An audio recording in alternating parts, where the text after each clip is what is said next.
नमस्कार दोस्तों, एसएसएम सेवा स्टडी मटेरियल में आपका स्वागत है। आज हम नए चैप्टर देखते हैं, कार्य, ऊर्जा और शक्ति।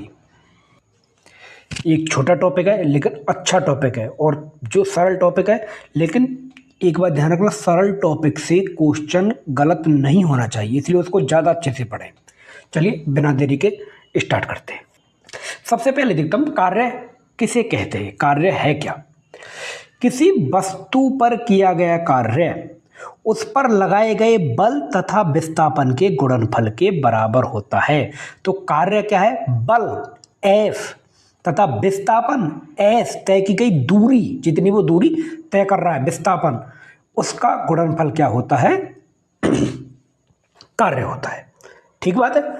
अब देखिए, चूंकि हम अलग अलग एंगल से अलग अलग तरीके से हम लगाते हैं, इसलिए उसको पूरी फॉर्म में दे दिया है। W कार्य बराबर FS cos theta, FS cos theta. ठीक है। W बल और विस्थापन के गुणनफल के बराबर होता है। F क्या है, आरोपित बल, जितना हम बल उस पर आरोपित कर रहे हैं, जितना हम बल उस पर लगा रहे हैं, जितना हम उस पर बल लगा रहे हैं। विस्थापन क्या है, बल लगाने पर जितनी दूरी उसने तय की, जितनी वो दूरी पर चला, इन सभी का गुणनफल, बल और विस्थापन, लगाए गए बल और उसके द्वारा जो विस्थापन हो, दोनों के गुणनफल को क्या कहते हैं, कार्य कहते हैं। F अगर बल बराबर 0 है या फिर दूरी बराबर 0 है तो किया गया कार्य 0 होगा।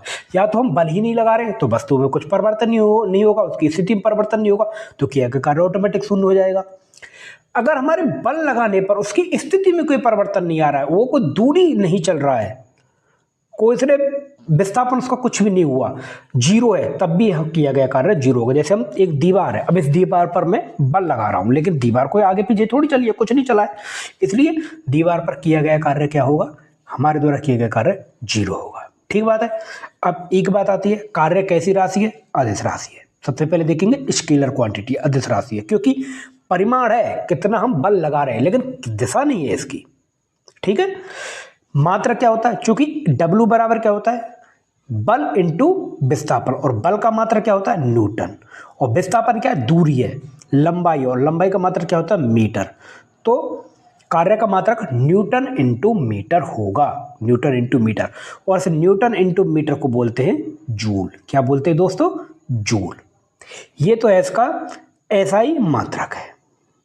CGS पद्धति में क्या मात्रक होगा, CGS पद्धति में इसका मात्रक है अर्घ। क्या मात्रक है दोस्तों, अर्घ। तो 1 जूल बराबर क्या होता है, ये क्वेश्चन पूछा जा सकता है। 1 जूल बराबर 10 की घात 7 अर्घ होता है, 10 की घात 7 अर्घ होता है। 1 जूल बराबर 10 की घात 7 अर्घ होता है। ठीक है, अच्छा है, थोड़ा कंसेप्ट हम समझ लिया, क्योंकि यहां से आपको न्यूमेरिकल देखने को मिल सकते हैं। ठीक है दोस्तों, चलिए आगे देखते हैं। अब हम देखेंगे बल तथा विस्थापन के मध्य कोण, जो थीटा, जो हम अभी वैल्यू आई थी थीटा, कोस थीटा जो हमने देखा था, उसमें हम थीटा की बात करते हैं। देखो, जब हम बल लगा रहे हैं तो निश्चित एक दिशा में बल लगा रहे हैं, जिसके कारण विस्थापन हो रहा है। वो जिस तरीके से हम बल लगा रहे हैं, मान लो एक बिल्कुल सीधा लगा रहे हैं उसके सेट, एक में बिल्कुल समांतर में, तो 180 डिग्री या 0 डिग्री पर लगा रहे हैं।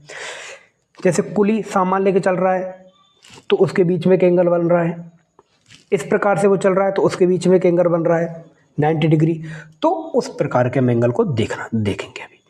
कार्य का मान धनात्मक, ऋणात्मक या शून्य हो सकता है। देखो, धनात्मक क्या होगा, जब हम मान लो एक ब्रह्मावस्था में एक कार है, उसको धक्का लगा रहे हैं, उसको हम धक्का दे रहे हैं, उस पर फोर्स लगा रहे हैं, तो उसने कार्य किया, वो आगे चली, तो धनात्मक कार्य होगा। एक गति अवस्था में कार है, उसको हम रोक रहे हैं, मंदक का कार्य कर रहे हैं, उसको हम रोक रहे हैं, तो ऋणात्मक कार्य होगा। एक कार खड़ी है, हमने उस पर धक्का लगाया, हमने उस पर फोर्स लगाया, लेकिन उसमें नहीं, वो कुछ भी बदलाव नहीं हुआ, तो किया गया कार्य क्या होगा, 0 होगा। ठीक बात है। अब देखिए, cos 0 कब होता है, cos 0 होता है 90 डिग्री पर। तो अगर हम 90 डिग्री एंगल से लगा रहे हैं तो किया गया कार्य क्या होगा, 0 होगा। ठीक है। अब देखते हैं, जो कि बल और विस्थापन के बीच कोण पर निर्भर करता है। अगर कोण क्या है, 180 डिग्री है, मतलब ऋणात्मक हम कार्य कर रहे हैं। ठीक है, तो थीटा बराबर क्या होगा, 180 डिग्री होगा, और 180 डिग्री होगा तो इसका मान क्या होगा, नेगेटिव होगा, और ये क्या होगा, अधिकतम ऋणात्मक कार्य होगा। और थीटा बराबर 0 डिग्री, मतलब उसके समानांतर में जिधर जा रही है कुछ ही गतिशील और उसी दिशा में अगर हम बल लगा रहे हैं तो वहां पर क्या होगा, थीटा 0 होगा और ये होगा अधिकतम कार्य। कॉस 0 का मान क्या होता है, 1 होता है, और ये अधिकतम कार्य होगा। और अगर 90 डिग्री एंगल पर लगा रहे हैं तो कॉस 90 का मान होगा 0 और इसमें 0 शून्य कार्य होगा। ठीक है ना। तो 90 से 180 डिग्री तक होता है ऋणात्मक कार्य और 0 से 90 तक होता है धनात्मक कार्य और 90 पर हो जाता है 0 कार्य। ठीक है, ध्यान रखेंगे इस बात को। तो कार्य का मान धनात्मक, ऋणात्मक, ऋणात्मक और 0 कुछ भी हो सकता है। चलिए आगे देखते हैं। अब हम थोड़ा एमसीक्यू पद्धति से देख लेते हैं किस प्रकार के क्वेश्चन यहाँ पर बनते हैं। धनात्मक कार्य जब थीटा क्या होगा, 0 डिग्री होगा। कब होगा, स्वतंत्र रूप से गुरुत्व के अधीन गिरती हुई कोई वस्तु है। कोई वस्तु अगर नीचे आ रही है तो 0 डिग्री एंगल होगा और उसमें मैक्सिमम कार्य होगा। बच्चे द्वारा धरती पर समानांतर एक कार है, ये इसको बच्चा इस प्रकार से खींच रहा है, ऐसे हम खींच रहे हैं, यहाँ पर हम इस प्रकार धक्का लगा रहे हैं, तो वो क्या होगा, उस समय थीटा क्या होगा, 0 होगा और मैक्सिमम कार्य होगा। शून्य कार्य कब होगा, जब विस्थापन बल के लंबवत होगा। विस्थापन बल के लंबवत होगा, जिस कुली का सिर पर बोझ रखकर समतल प्लेटफॉर्म पर चलना। ये प्लेटफॉर्म है, यहाँ पर इसने कुली ने इस पर वजन रख रखा है अपने इस पर और वो इस प्रकार से चल रहा है, तो इनके बीच में कितना 90 डिग्री एंगल बन रहा है। यहाँ पर किया गया कार्य का वर्क डन 0 होगा। ये इंपॉर्टेंट है, पूछा गया है पहले भी। वृत्तीय गति में अभिकेंद्रीय बल, अभिकेंद्रीय बल, क्षैतिज सतह पर गुरुत्वाकर्षण बल। क्षैतिज सतह पर चलते गुरुत्वाकर्षण बल लगता है हमारे जो, वो सभी क्या है, इनके कारण किया गया कार्य क्या 0 होता है। ऋणात्मक कार्य विस्थापन बल के विपरीत दिशा में हो, तो घर्षण बल द्वारा किया गया कार्य। ऊपर फेंकी हुई वस्तु पर गुरुत्वीय बल, ऊपर फेंकी वस्तु पर जो गुरुत्वीय बल नीचे लगता है वो वाला, उसके कारण नीचे आती है वस्तु। और नियत वेग से गतिमान वस्तु पर विपरीत अवमंदन, जो हम ब्रेक लगाते वो सब इसमें आते हैं। ठीक है ना, एक बार एक नज़र में देख लेते हैं। जब थीटा बराबर 0 होगा अधिकतम कार्य होगा। थीटा 0 से 90 डिग्री पर धनात्मक कार्य होगा, 90 डिग्री पर शून्य हो जाएगा, 90 से 180 डिग्री पर ऋणात्मक कार्य और 180 डिग्री पर अधिकतम कार्य होगा। ये इंपॉर्टेंट है, ये पूरा वेरी वेरी इंपॉर्टेंट की श्रेणी में आता है, इसको ध्यान रखना है आप सभी को। चलिए नेक्स्ट एक न्यूमेरिकल देखते हैं। न्यूमेरिकल आने की पॉसिबिलिटी है नहीं, लेकिन फिर भी छोटा मोटा कोई दे दे तो बात अलग है। एक कुली 15 kg का बोझ धरती से 15 मीटर ऊपर उठाकर अपने सिर पर रखता है। 15 kg का एक बोझ है, उसको ऐसे उठा के 15 मीटर ऊपर उठा के अपने सिर पर रखता है।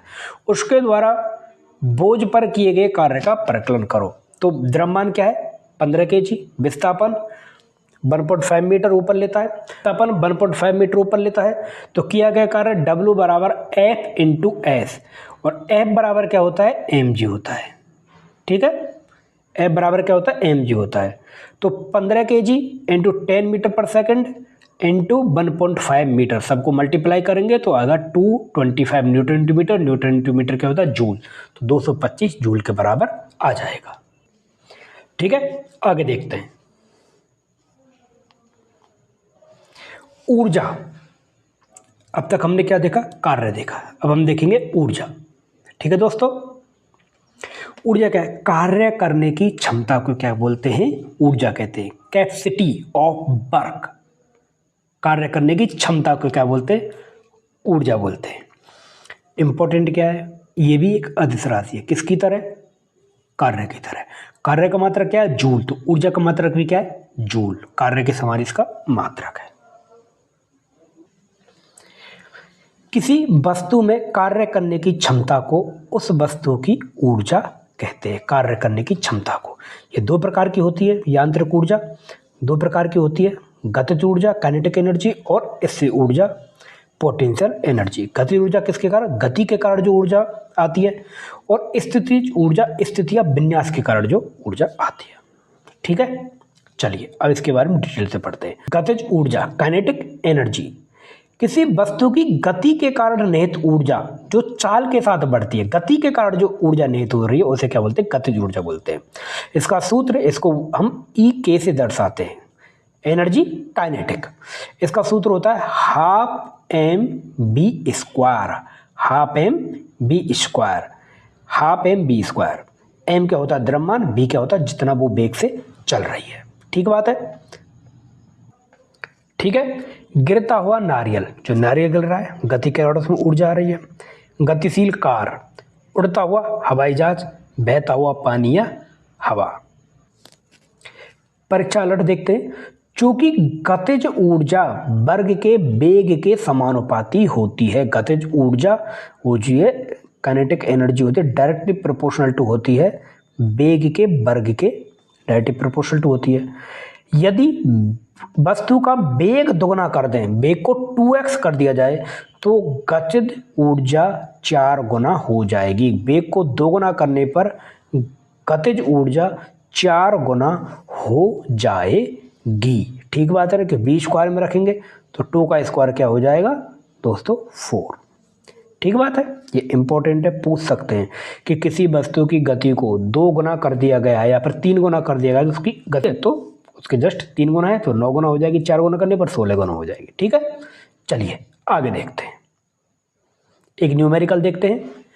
15 kg द्रव्यमान की एक वस्तु 4 मीटर पर सेकंड की एक समान वेग से गतिशील है, तो उसकी गतिज ऊर्जा क्या होगी? सीधी सी बात है, क्या होगी? हाफ एम बी स्क्वायर में हम रख देंगे। हमारे पास एम हम दे रहा, बी स्क्वायर दे रखा है, सबको मल्टीप्लाई करेंगे तो क्या जाएगा? 120 जूल। कार्य का और ऊर्जा का दोनों का मात्रक क्या है? जूल। ठीक है, चलिए नेक्स्ट देखते हैं। अब तक हमने गतिज ऊर्जा देखा था, अब हम देखेंगे स्थितिज ऊर्जा, पोटेंशियल एनर्जी। किसी वस्तु की स्थिति या विन्यास में परिवर्तन के कारण, स्थिति या विन्यास में परिवर्तन के कारण जो ऊर्जा उत्पन्न होती है उसे क्या बोलते हैं? स्थितिज ऊर्जा बोलते हैं। इसे ईपी से डिनोट करते हैं, ईपी एनर्जी पोटेंशियल। ये होता है एम इंटू जी इंटू एस, द्रव्यमान इंटू गुरुत्वीय त्वरण इंटू ऊंचाई।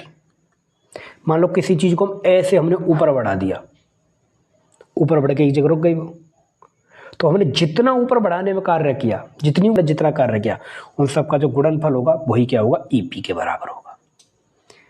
ठीक है। रबड़ बैंड या स्प्रिंग को खींचना, स्प्रिंग को खींचते हैं तो उसमें इससे ऊर्जा आ जाती है, रबर बैंड को खींचते छोड़ते एकदम तो बहुत तेजी से भागते हैं, इससे ऊर्जा आ जाती है उसमें। खिलौने वाली कार में हम चाबी देते हैं तो चाबी देने के बाद छोड़ देते हैं, वो चलती है क्योंकि उसमें ऊर्जा संचित हो जाती है। कमान की तीर लगाकर ऐसे चाप को ऐसे खींचते हैं कमान को, तो वो एक इससे ऊर्जा संचित हो जाती है, इससे वो बहुत दूर तक जाता है। निश्चित ऊंचाई तक उठाई गई वस्तु को गुरुत्वीय त्वरण का अधीन उठाते हैं तो उसमें एक ऊर्जा संचित हो जाती है। चलिए, गुरुत्वीय बल द्वारा किया गया कार्य केवल प्रारंभिक और अंतिम ऊंचाइयों पर निर्भर करता है, उसके रास्ते पर नहीं जिससे वस्तु की गति हो रही है। मतलब फर्स्ट और लास्ट पोजीशन पर ही निर्भर करेगा, वो किस प्रकार से गई है उससे उसे कोई मतलब नहीं है। ठीक है, इंपॉर्टेंट है, अच्छा है। चलिए आगे देखते हैं। ये रहा, गुरुत्वीय बल द्वारा किया गया कार्य प्रारंभिक और अंतिम स्थितियों पर, अंतिम ऊर्ध्वाधर स्थिति पर निर्भर करता है, ना कि वस्तु जिस कौन सा पथ से जा रही है। जैसे ए से बी तक किसी वस्तु को ले जाने में किया गया कार्य, एक तो हम डायरेक्ट लेके जा रहे हैं और इस प्रकार से लेके जा रहे हैं, दोनों में स्थिति में किया गया कार्य क्या होगा? समान होगा। ठीक बात है, तो पथ पर निर्भर नहीं करती, प्रारंभिक और अंतिम स्थिति पर ही निर्भर करती है। एक देखते हैं यहाँ पर एक न्यूमेरिकल। 10 kg द्रव्यमान की एक वस्तु धरती से 6 मीटर ऊंचाई तक उठाया गया है। कितनी? 6 मीटर ऊंचाई तक उठाया गया है। वस्तु में विद्यमान स्थिर ऊर्जा ज्ञात करो, जो कि और गुरुत्वीय त्वरण 9.8 मीटर पर सेकंड है। इसी ऊर्जा का फॉर्मूला क्या है? एम इंटू जी इंटू एच, द्रव्यमान इंटू गुरुत्वीय त्वरण इंटू जितनी हाइट तक हमने उठाया है। तो द्रव्यमान दे रखा 10 kg, जी 9.8 मीटर पर सेकंड होता है और कितनी हाइट तक उठाया? 6 मीटर तक। सबका हम मल्टीप्लाई करेंगे तो क्या आएगा? 588 जूल आएगा। ठीक है, चलिए आगे देखते हैं। वस्तु की गति के कारण होती है और स्थिर ऊर्जा स्थिति या आकार के कारण होती है। गति ऊर्जा का सूत्र क्या है? Half mv square. स्थिर ऊर्जा का mgh, द्रव्यमान इंटू गुरुत्वीय त्वरण इंटू ऊंचाई। निर्भरता द्रव्यमान और वेग पर, और इसी ऊर्जा में द्रव्यमान, गुरुत्वाकर्षण और ऊंचाई पर इसकी निर्भरता होती है। प्रमुख कारण क्या है? बहता पानी और दौड़ता खिलाड़ी, मतलब दौड़ के कारण जो होती है, हम दौड़ते हैं तो हमारे अंदर ऊर्जा आती है। इसमें तीरबान और चाबी लगाने वाला खिलौना उदाहरण है इसके। ठीक है, ये हमने एक बार इसको बारे में दोनों की तुलना कर ली है। चलिए अब आगे देखते हैं। एक बहुत अच्छा सिद्धांत आता है ऊर्जा संरक्षण का सिद्धांत। ये क्या कहता है? ऊर्जा को न तो उत्पन्न किया जा सकता है, ना तो हम इसे जनरेट कर सकते हैं, ना इसे नष्ट कर सकते हैं, केवल इसका एक रूप से दूसरे रूप में रूपांतरित किया जा सकता है। और ब्रह्मांड की कुल ऊर्जा नियत होती है। देखो, हम एक स्थिति में खड़े हैं, हमने भागे तो हमने अपनी एक ऊर्जा जो हमारे अंदर स्टोर थी उसको हमने खर्च किया और गति के कारण हमने दूसरी ऊर्जा को संचित किया। ठीक बात है ना? तो ऊर्जा की फॉर्म बदल सकती है, बस ऊर्जा को हम जनरेट नहीं कर सकते, नई ऊर्जा उत्पन्न नहीं कर सकते। ठीक है, अधिकतम ऊंचाई ईपी, मैक्सिमम ई के 0। अधिकतम ऊंचाई जब होगा, अधिकतम ऊंचाई पर जाएगा तो एच मैक्सिमम हो जाएगा, तो स्थितिज ऊर्जा मैक्सिमम हो जाएगी और इस गतिज ऊर्जा 0 हो जाएगी। गिरते समय गतिज ऊर्जा घटती, इससे ऊर्जा घटती है, गतिज ऊर्जा बढ़ती जाती है। और जब शून्य पर जब नीचे आ जाएगी तब गतिज ऊर्जा तो मैक्सिमम हो जाएगी और इससे ऊर्जा 0 हो जाएगी। इसलिए दोनों बैलेंस में रहेंगी। ठीक है ना? इसी प्रकार गतिज ऊर्जा और इससे ऊर्जा मिलकर यांत्रिक ऊर्जा बनाती है, जो कि अचर होती है, हमेशा क्या होती है? कांस्टेंट होती है। तो ब्रह्मांड की कुल ऊर्जा हमेशा कांस्टेंट होती है। तो गतिज ऊर्जा और इससे ऊर्जा का योग कुल यांत्रिक ऊर्जा के बराबर होता है। चलिए आगे देखते हैं। शक्ति, अब तक हमने कार्य पढ़ा, ऊर्जा पढ़ा, दोनों को मात्रक, दोनों अदिश राशि और दोनों को मात्रक क्या है? जूल है। अब देखते हैं शक्ति। तो कार्य करने की दर को देखो दोस्तों, जहां पर भी दर आ जाता है ना, वहां पर बटे में समय आता है, ध्यान रख रहे हैं इस बात को। तो कार्य करने की दर को तो W/T, एकांक समय में किए गए कार्य को ही शक्ति कहते हैं। 1 मिनट में जितना कार्य किया जाएगा उसको शक्ति कहते हैं। अगर 1 मिनट में 1 जूल कार्य किया जा रहा है तो शक्ति क्या होगी? 1 जूल इंटू मीटर, वो जूल इंटू सेकंड हो गया, उसको हम वाट कहते हैं। चलो, कार्य करने की दर या ऊर्जा रूपांतरण की दर, दर मतलब समय, कितने सेकंड में कितना काम किया जा रहा है, दर का मतलब ये होता है कितने सेकंड में कितना काम किया जा रहा है। जब दर का मतलब आ जाता है, मतलब बटे में सेकंड तो आएगा ही, टी तो आएगा ही। तो शक्ति क्या होगी? W/T, कार्य बटे में समय, मतलब एकांक समय में किया गया कार्य। औसत शक्ति, कुल किया गया कार्य बटे कुल लिया गया समय। ठीक है, इसका मात्रक क्या होगा? Joule into second. कार्य का मात्रक क्या है? जूल। W/T होता है, कार्य का मात्रक जूल और समय का मात्रक सेकंड है। ठीक है, तो क्या हो जाएगा? जूल इंटू सेकंड, जूल बटे सेकंड, और जूल बटे सेकंड को बोलते हैं वाट। क्या बोलते हैं? वाट। और इसका बड़ा मात्रक होता है किलोवाट। 1 किलोवाट घंटा बराबर क्या होता है? 3.6 इंटू 10⁶ जूल, और इसी को बोलते हैं 1 यूनिट। इसी को क्या बोलते हैं दोस्तों? 1 यूनिट बोलते हैं। चलिए आगे देखते हैं। ऊर्जा स्रोतों का वर्गीकरण। अब तक देखो, हमने इस टॉपिक में सिर्फ 3 चीज देखी है, कार्य, ऊर्जा और शक्ति।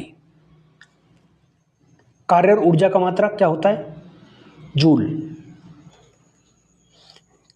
और शक्ति का मात्रक जूल प्रति सेकंड, क्योंकि वो कार्य करने की दर होती है, ऊर्जा खर्च करने की दर होती है शक्ति। ठीक है, अब हम देखते हैं ऊर्जा स्रोतों का वर्गीकरण। ऊर्जा स्रोतों का वर्गीकरण 2 प्रकार में बांट सकते हैं। परंपरागत जो कन्वेंशनल हमारे पास है, मतलब हमारे बुजुर्गों से हमें मिले हैं, और गैर परंपरागत जो हमने अभी अभी विकसित किए हैं। कन्वेंशनल 2 प्रकार होंगे, नवीकरणीय और अनवीकरणीय।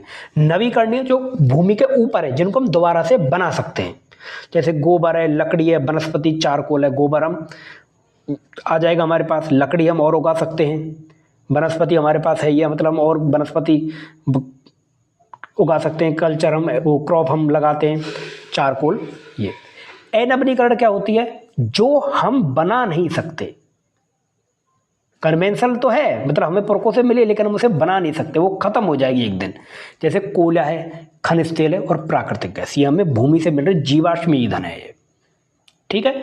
गैर परंपरागत जो हमने हाल ही में हमने विकसित किए, सौर ऊर्जा, सौर पैनल से हम ले रहे हैं, पवन ऊर्जा, बायोगैस, गोबर गैस जो होती है वो वाली, और परमाणु ऊर्जा, ये सभी क्या है, गैर परंपरागत हैं जो हमने हाल ही में विकसित किए। तो दो प्रकार के, परंपरागत, गैर परंपरागत। परंपरागत जो हमें पुरखों से मिले, गैर परंपरागत जो हमने हाल ही में विकसित किए। परंपरागत दो प्रकार के हो गए, नवीकरणीय और अनवीकरणीय। नवीकरणीय जो हमने खुद ने विकसित किए थे, लकड़ी, गोबर और ये सभी जो हमें मिले हैं, विकसित तो क्या किया, हमें मिले हैं। लकड़ी वगैरह जो धरती के ऊपर है और धरती के नीचे जीवाश्म ईंधन के रूप में कोयला, खनिज तेल और प्राकृतिक गैस, जो लिमिटेड मात्रा में हमारे पास, लिमिटेड रिसोर्स हैं जो, ठीक है दोस्तों। चलिए, इनको हम खुद नहीं बना सकते। अगर खुद बनाते तो अभी जो युद्ध चल रहा है उसमें हमें इसकी जरूरत नहीं पड़ती, हम खुद ही बना लेते। हमें क्या मतलब है किसी से कुछ गुहार लगाने की, हमारे उनको आने दो, शिप्स को आने दो और ये करने दो, कोई जरूरत नहीं थी अगर हमारे पास बनाने का साधन होता तो। चलिए अब देखते हैं ऊर्जा का रूपांतरण, यहां से क्वेश्चन पूछे जाते हैं, ठीक है। तो बस इसको देख लेते हैं। प्रकाश ऊर्जा, प्रकाश, सोलर सेल हम लगाते हैं, सोलर बैटरी तो आजकल बहुत लग रहे हैं, सौर ऊर्जा, उससे हम उसको क्या कहते हैं, विद्युत ऊर्जा में बदल लेते हैं। तो सिंपल है, प्रकाश ऊर्जा को सोलर बैटरी और उनके द्वारा विद्युत ऊर्जा में बदल रहे हैं, बहुत बदल रहे हैं। सोलर ऊर्जा, सौर ऊर्जा है, सोलर सेल से हम उसे विद्युत ऊर्जा में बदल रहे हैं, बिल्कुल बदल रहे हैं। बैटरी जो लगे थे, सेल लगे होते हैं।